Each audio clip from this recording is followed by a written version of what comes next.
So again, you're going to notice here we have our personal meeting ID. And a personal meeting ID is basically just this code you can go to at zoom.us, and then it'll immediately take you into the meeting. You'll also use this code if you dial into a Zoom phone number to join. Now, what I recommend here is to use this for instant meetings as well. And so again, I can't choose the personal meeting ID here because I don't have the pro account. I'm not going to set that up here. It's pretty straightforward. But again, if you had the pro account, you could choose a number that had some more meaning for whatever organization you're setting this up for. So again, this is all pretty straightforward. A host key here. If you're dialing in through a phone or you're just joining the meeting and you want to make sure that you're the meeting host, you'll need this code. And this is useful as well. So essentially, the meeting host is someone who has some extra power that we'll go over during the meeting. Similar to a chairperson would at a regular, 12-step meeting, or a secretary, depending on what you call it in your area. Okay, so meetings, again, we have a couple options here. We can schedule a meeting or we can use our personal meeting room, right? The personal meeting room is always going to have the same meeting ID. Realistically, if your group is not going to be having different meetings and stuff that people need to join, I would just use the personal meeting room here.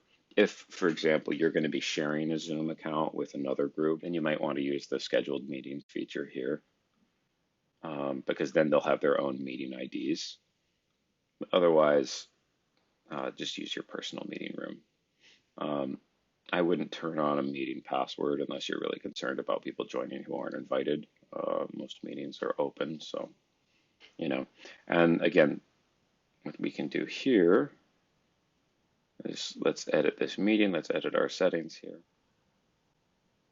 Okay, so again, we're just editing the settings here for our personal meeting. Again, I'm not going to turn require meeting password on, but I will allow video for host and participant.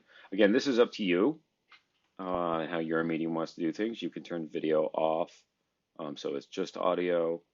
And again, here we have the option of, if you set this to telephone only, then people can only dial in via regular phone. I would keep this on both just because that gives people more options. I would definitely turn on enable join before host. Otherwise, no one can get into the meeting before you activate it. I would not record the meeting. That, again, not really kosher for a 12-step meeting. You can mute people upon entry if you want. That basically means if someone joins in the middle and let's say they're in a noisy area, it's not going to interrupt the meeting. But that's up to your call on how your group wants to do it.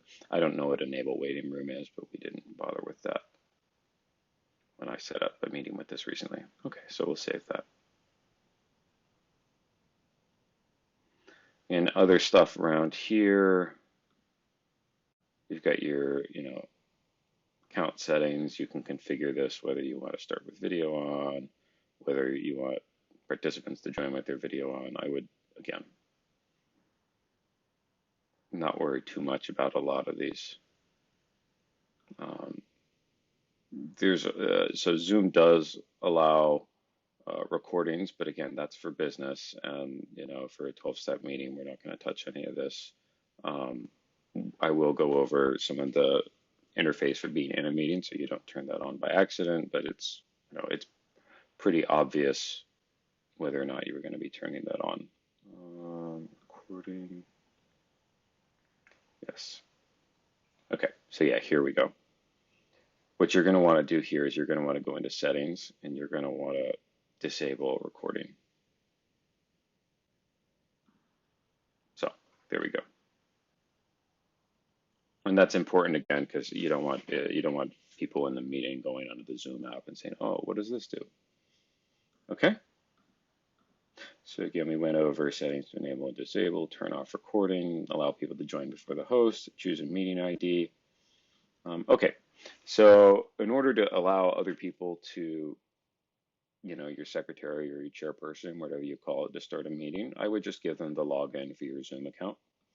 I'm not sure if this is fully the official kosher way to do this, but again, for a 12-step meeting, that's fine, right?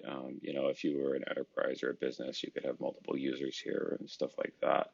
But again, for the purposes of starting a 12-step meeting, just, share the sign-in email and the password, and people can log in and start a meeting if they're the secretary. Okay.